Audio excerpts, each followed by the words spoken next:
Good afternoon. My name is Colton Romero. Today, we will be talking about whether or not Trump will continue to support the war with Ukraine. Accompanying me on this presentation is Christian Burns, James Matthews, Gavin Terry, Cole Boudreaux. So we have all come to the conclusion that we do not think Trump will be supporting the war with Ukraine, and here are a couple of reasons why we believe that. One, the U.S. supplied Ukraine with $175 billion for military.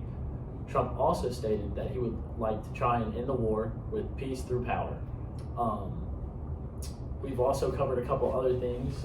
Christian? We think that polls show, and just any conversation in general, a lot of times shows that support for Ukraine in America is bad. Obviously Russia isn't an American ally, but the fact that the United States is sending so much money over there is not sitting well with Americans. Because especially with the current economy right now, and people are really that's a big thing on their mind. So I think with the pressure to end the Ukrainian support in Congress, I think that's something that Trump might do. And with that, I do believe there were a couple pictures or videos that surfaced about Russia's leader talking about maybe coming with peace with Trump after he got elected. Yeah. There's President Putin and Trump respect each other, so I think that that's something that could potentially come along. Yeah. But Trump and Putin, they respect each other, and Trump is a businessman. He's not, war is bad for business. It's just, waste more money. One of the things he said he wants to do is remove some of America's debt, which we're in a lot of debt right now. But overall, I think that he's going to try to stop the war, but if it continues, then he's not going to supply it at all. He's not going to have a hand in it. And kind of just let it fizzle out. Right. Yeah. And I think he's really just against the whole point, everyone's dying. Because I don't think the war has moved that much recently. And it's just a lot of sides has lost a lot. Yeah, nobody's really gained any ground here. We're all just at a standstill and it's just continuously nothing but spending. really death. So I don't think Trump's really just trying to support something where it's just causing no clear winner right now. People are just dying. Right. Absolutely. Yeah. And it's well, we're spending so much money to help them, why can't we help get our economy back and get everything running good here? Absolutely. Why are we supporting two other countries when we live exactly. here and this is our country? Why are we further helping our population? We need our stuff back. Right, and especially since Trump, under Trump, actually in 2016 during his first term, Russia actually didn't invade anybody. That's the first time that they had invaded anybody since, I believe, Bill Clinton. They invaded the state of Georgia under Obama, and of course the Ukraine attack happened under Biden. Clinton, they invaded Chechnya. But I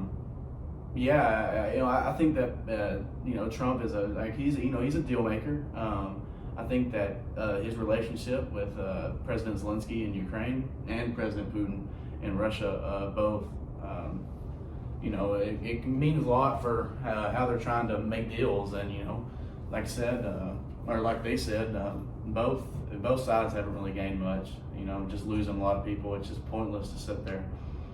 Absolutely. And one of the things that Trump talked about once he was elected was maybe tax-free tips. People working at restaurants getting tax-free tips. He probably wouldn't want to support a war spending a bunch of federal government taxpayers' dollars and support other countries that are not the U.S. Right. He's trying to better the economy, and supporting a war, sending money, sending troops over is not the best idea for the U.S. economy. Yeah, I think also, Putin knows Trump won't just sit by or just lay down.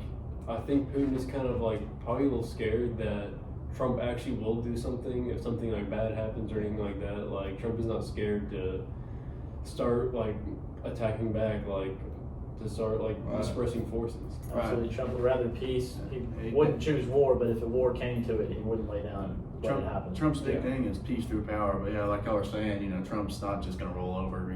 If something continues to go haywire, then Trump could possibly take some action about it.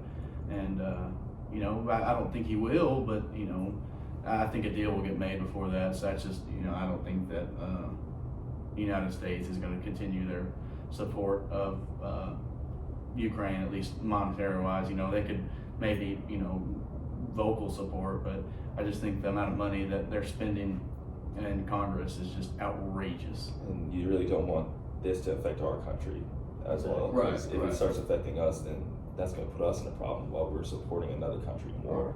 Right. And then, so I understand that, like, if he's cutting expenses, that's just going to be better for us. Like, we can still, like, give a vocal standpoint, but Right. just get, like, less involved. That's a lot more helpful for us and them. Absolutely, and I think those are all very good reasons on why we think Trump will not continue to support the war with Ukraine and Russia.